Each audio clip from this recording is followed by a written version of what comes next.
Hello बच्चों, चलिए प्रश्न को देखते हैं। प्रश्न है, एक त्रिभुज ए बी सी की भुजाओं ए बी बी सी और सी ए के मध्य बिंदु क्रमशः डी ई और एफ हैं।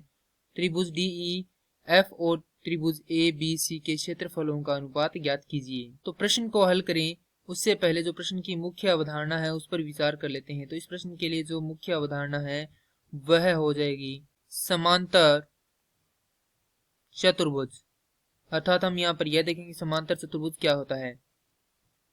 तो वह चतुर्भुज जिसकी सम्मुख भुजा व या सम्मुख भुजा समांतर व कोण बराबर हो, माफ कीजिए सम्मुख कोण बराबर हो, समांतर चतुर्भुज कहलाता है। अर्थात यदि हम देखें कि ये कोई क्या है, समांतर चतुर्भुज है, तो इसकी ये दोनों भुजाएं आपस में बराबर व समांतर होगी और ये जो कोण है वो आपस में बराबर होंगे और ये कोण क्या होंगे, आपस में बराबर होंगे। ये भुजाएं भी क्या होंगी, आपस में बराबर होंगी।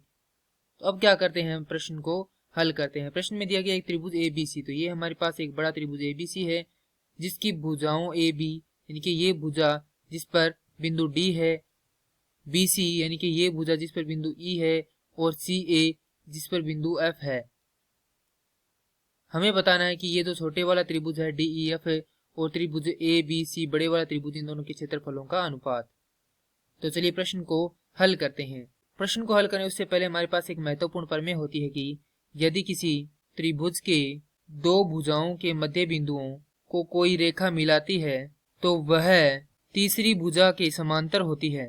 तो यहाँ से हम लिख सकते हैं कि चतुर्भुज ए डी ई एफ में, यदि हम ए डी ई एफ में देखें तो जो ए बी भुजा है वो किसके समांतर होगी, इस ई एफ के समांतर होगी। क्यों होगी, क्योंकि यह जो ए सी और ए बी सी है इसके मध्य बिंदु ई एफ को मिलाने वाली रेखा है जो कि क्या होगी, ए बी के समांतर होगी।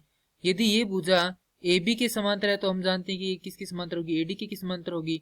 तो यहाँ से हम लिख सकते हैं कि ए डी समांतर ई एफ। उसी प्रकार हम यहाँ पर देखें तो जो डी ई है वो किसके समांतर होगी, ए सी के समांतर होगी। तो डी ई समांतर हो जाएगी ए एफ के। तो यहाँ पर लिखेंगे डी ई समांतर ए एफ। तो ये आ गई समीकरण 1 और ये आ गई समीकरण 2। तो यहाँ पर लिखेंगे समीकरण 1 व 2 से चतुर्भुज ए डी ई एफ एक समांतर चतुर्भुज है, और यदि ये समांतर चतुर्भुज है तो कोण डी ए एफ बराबर होगा कोण डी ई एफ के, क्योंकि सम्मुख कोण क्या होते हैं, बराबर होते हैं। तो ये कोण क्या होंगे, आपस में बराबर होंगे। अब हमने यहाँ पर एक कोण को बराबर कर लिया तो इसे नाम देंगे समीकरण ए। तो यहाँ से हम देखें तो यहाँ पर कितने समांतर चतुर्भुज बन रहे हैं, 3 समांतर चतुर्भुज बन रहे हैं। पहला दूसरा ये बन रहा है, पहला हमने यहाँ पर ये सिद्ध कर दिया, और तीसरा बनेगा ये यानी कि डी ई एफ सी, माफ कीजिए डी ई सी एफ। तो यहाँ पर लिखेंगे इसी प्रकार चतुर्भुज बी डी एफ ई व चतुर्भुज डी ई सी एफ भी समांतर चतुर्भुज है। अतः कोण डी बी ई बराबर कोण डी एफ ई, समीकरण आ जाएगी बी। उसके बाद कोण ई डी एफ बराबर कोण एफ सी ई के, ये आ जाएगी समीकरण सी। तो अब हमारे पास यहाँ से ये प्राप्त हो चुका है कि जो कोण ए है वो ई के बराबर है, कोण बी कोण एफ के बराबर है, और कोण डी कोण सी के बराबर है। तो हम यहाँ से कह सकते हैं कि संगत कोणों का अनुपात बराबर है, तो ये दोनों त्रिभुज क्या होंगे, समरूप होंगे।